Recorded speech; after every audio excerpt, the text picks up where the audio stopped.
Power in ancient Rome was never inherited. It was survived. Every emperor who wore the purple knew one truth. Someone, somewhere, was already plotting their death. And as you're about to discover, the empire that conquered the world was ruled by men who could barely outrun their own assassins. These aren't just deaths. They are warnings, written in blood, carved into history. You are about to walk into a world where the most powerful men in history lived shorter, more violent lives than the soldiers who fought for them. As you step into the Roman Empire, not as an observer, but as someone who stands inside its marble halls and shadowy corridors, you begin to understand the truth. Ruling Rome was less a position of glory and more a sentence of slow, silent destruction. Before we step into these marble halls of power and shadow, subscribe to Crimson Secrets and turn on notifications, because what you're about to see will change the way you understand authority forever. The deeper we go, the darker the truths become, and the next revelation may shock you. Augustus, the peaceful death with shadows. Augustus, the first emperor of Rome, is remembered as the man who ended the chaos of the Republic and established the Pax Romana. He ruled with strategic brilliance, consolidating power while balancing the Senate's influence. His decades of governance transformed Rome from a city-state riven by civil war into a stable empire that would endure for centuries. In 14 CE, Augustus died at Nola. Tacitus and Suetonius report his death as natural, the culmination of age and illness. His body, weakened by years of ruling and the burdens of power, finally gave out. Yet even in this seemingly peaceful death, shadows lingered. Rumors whispered that Livia, his wife, may have hastened his passing to secure the succession of her son, Tiberius. Rome teaches an early and critical lesson. Even when death appears natural, suspicion clings. In a city where authority is a prize and ambition is constant, the end of life is rarely simple. Augustus's peaceful death was the calm before the storm. The empire he built would soon be drenched in the blood of those who sought the throne for themselves. The quiet of Augustus's passing could not last. The palace corridors would soon echo with violence, and the first true warning of what awaited every emperor came in the form of a man named Caligula. Caligula, the first bloodied warning. Gaius Julius Caesar Germanicus, better known as Caligula, ascended to the throne in 37 CE. His reign is infamous for cruelty, capriciousness, and acts of shocking indulgence. The palace became a theater of terror. Guards and officials whispered in fear. Senators plotted in silence. Every corner of the imperial residence concealed ambition. On January 24th, 41 CE, the Praetorian Guard struck. Caligula was stabbed multiple times inside the palace, murdered by those sworn to protect him. His wife and child were killed alongside him, leaving no immediate heirs.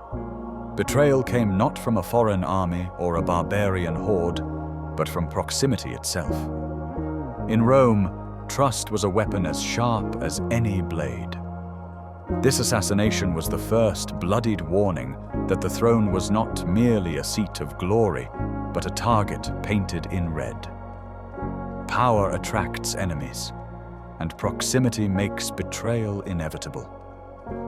The empire learned quickly. No ruler, no matter how feared or adored, is ever safe.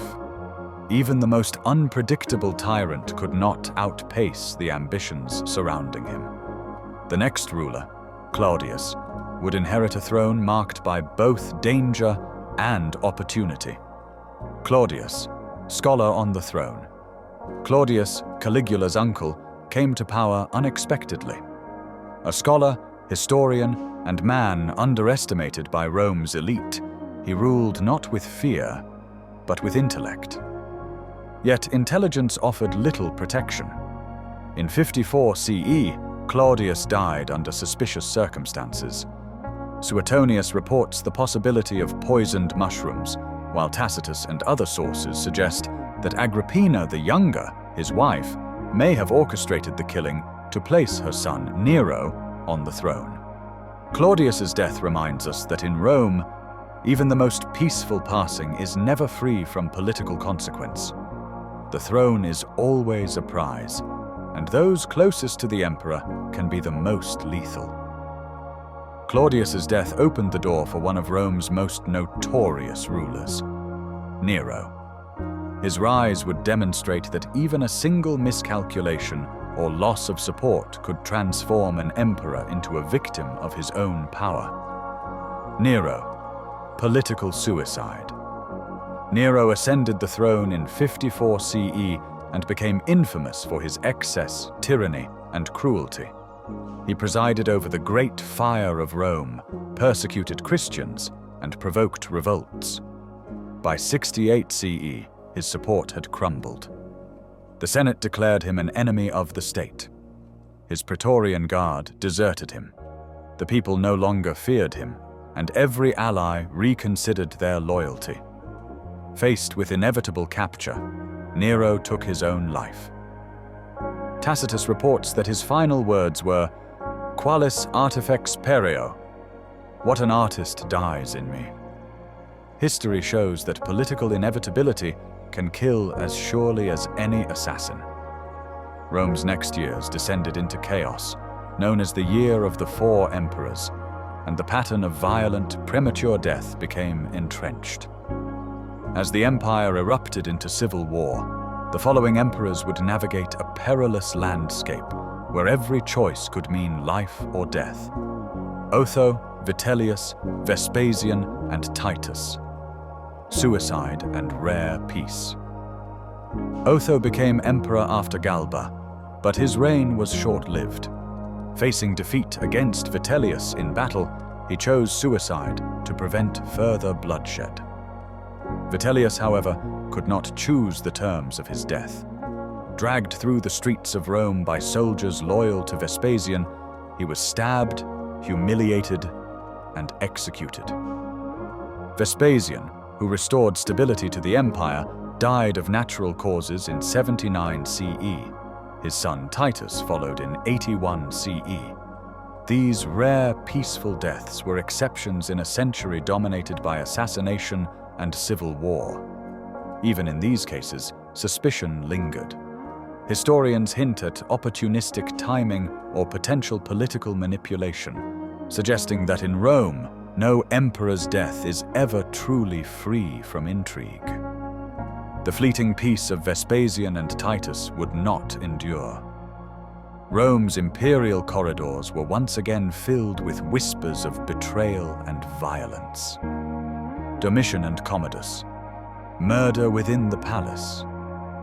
Domitian ruled with an iron fist, exiling senators, executing rivals, and enforcing strict control over the elite. Yet fear breeds revenge as easily as obedience. In 96 CE, a conspiracy within his palace culminated in assassination. He was stabbed multiple times in his private chambers. The emperor's wife and child were killed as well. Commodus, the son of Marcus Aurelius, ruled indulgently and erratically. In 192 CE, after a failed attempt to poison him, a trusted athlete and wrestler, Narcissus, entered his chambers and strangled him. One man, alone, ended the life of Rome's emperor. The lesson is stark. In Rome, trust is lethal, proximity is dangerous, and survival is never guaranteed. Even principled reformers faced fatal consequences. Pertinax, who sought to restore order to the Praetorian Guard, would soon learn that ambition and greed outweigh virtue. Pertinax to Didius Julianus, short-lived thrones. Pertinax became emperor after Commodus's violent end. A disciplined and principled man, he attempted to restore order to the Praetorian Guard. Yet his expectations of loyalty through virtue failed. Within just 86 days, the very men he sought to discipline murdered him. Tacitus records the attack, spears piercing the emperor as he tried to reason with his killers. Didius Julianus followed, ascending not through merit, but by auctioning the empire to the highest bidder. His reign lasted only 66 days before Septimius Severus marched on Rome and executed him. The lesson was clear. Authority can be bought, but survival cannot. Rome rewarded ambition with power, but it offered no guarantees of life. Military skill offered temporary security, but even generals on the throne faced lethal consequences. The next emperors would demonstrate the fragility of power, even amid battlefield victories. Septimius Severus to Caracalla, military might and sudden deaths. Septimius Severus rose through skill and strategy, stabilizing the empire and expanding borders. He ruled until 211 CE, dying of natural causes in Britain, afflicted by gout and the stress of years of campaigns. Peace, however, was temporary. His son Caracalla inherited the throne, but could not escape sudden death. Near Carrhae in 217 CE, alone and vulnerable, he was assassinated by a soldier named Justin Martialis. One unguarded moment was enough to end the life of an emperor. Rome demonstrated that even military prowess could not protect one from the constant shadow of mortality. Rebellion and eccentricity would continue to imperil emperors. Some fell by their own people, others by the unpredictable forces of fate. Elagabalus to Julian, soldiers, eccentricity, and battle. Elagabalus, emperor from 218 to 222 CE, defied convention with religious reforms and unorthodox behavior. His actions alienated the Senate and the Praetorian Guard. When the conspiracy reached its peak, he was stabbed repeatedly, dragged through the streets, and thrown into the Tiber. The Romans sought not just his death, but his erasure. Severus Alexander, his successor, was murdered by his own soldiers in 235 CE, his attempts at diplomacy and restraint seen as weakness. Decius, who led his army against the Goths at Abritus in 251 CE, died surrounded, struck down on the battlefield. Gordian III, a teenage emperor, fell during campaigns against Persia. Whether by illness or assassination remains debated. Julian, known as the Apostate, died in 363 CE during the Persian campaign, mortally wounded by a spear. Valens died at Adrianople in 378 CE, caught in a devastating Gothic ambush. Battlefields were indiscriminate. Even the most competent ruler could fall in a single chaotic moment. Disease, accident, and betrayal would continue to shape the fates of emperors in later centuries. Later emperors, plague, accidents, and betrayal. Claudius II Gothicus died of plague in 270 CE. His brother Quintillus, briefly emperor, committed suicide, unable to withstand the army's disfavor. Probus, who strengthened the empire after years of chaos, was murdered by his soldiers in 202 CE. Carus died suddenly in 283 CE, struck by lightning or illness, historians still debate. Valerian suffered a humiliating fate in captivity by the Persians. Aurelian, who reunited the empire, was murdered by officers who feared imagined conspiracies. Tacitus and Zonaras note the short-lived reigns of many successors, demonstrating that political instability and mistrust were as lethal as any sword. Rome's pattern was undeniable. Assassination, battlefield death, suicide, natural death, and accidental demise dominated the fates of emperors. Power was a prize, but survival was a gamble. and mortality was an ever-present companion. Even the great Constantine and the last emperors of the Western Empire could not escape the shadow of death. Constantine to Romulus Augustulus, the end of the Western Empire.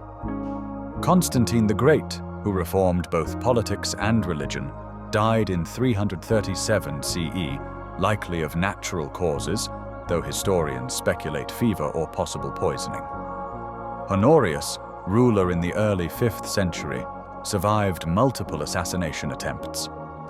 Yet his reign was defined by external pressures and internal decay. Survival did not equate to strength. Valentinian III, assassinated in 455 CE by agents of Petronius Maximus, and Romulus Augustulus, deposed in 476 CE but spared and exiled, demonstrate that by the late empire, survival often depended on irrelevance rather than authority. Death, whether immediate or looming, remained inseparable from power. Lessons of Rome, patterns and mortality. The statistics are stark. Over 70% of emperors were murdered or assassinated. Approximately 15% died on the battlefield. Around 10% died of natural causes, often under suspicion. A minority died by suicide or accident. Human behavior emerges as a lethal force. Ambition kills. Paranoia kills. Duty kills. Fate kills. Every death, whether violent, political, accidental, or natural, reshaped the empire. Assassinations sparked civil wars. Battle deaths destabilized regions. Even peaceful deaths often arrived too late to prevent decay. History remembers not only the reigns of emperors, but the manner in which they left the world. From Augustus to Romulus Augustulus, the story is clear. The crown was never a reward, it was a target. Absolute power carried absolute risk. Survival was a gamble, and even the most skilled or virtuous ruler could fall to ambition, betrayal, or misfortune. The lessons of Rome endure beyond the empire. Authority offers prestige, but invites danger. Mortality is the ultimate leveler. Every emperor's death shaped history, sometimes more profoundly than their life ever could. If this journey through Rome's deadly corridors fascinated you, subscribe to Crimson Secrets. Join us as we uncover the hidden truths of history, revealing the shadowed world behind the thrones, the battles, and the betrayals. The next story will expose secrets that rulers fought to hide, and the lessons they died to teach.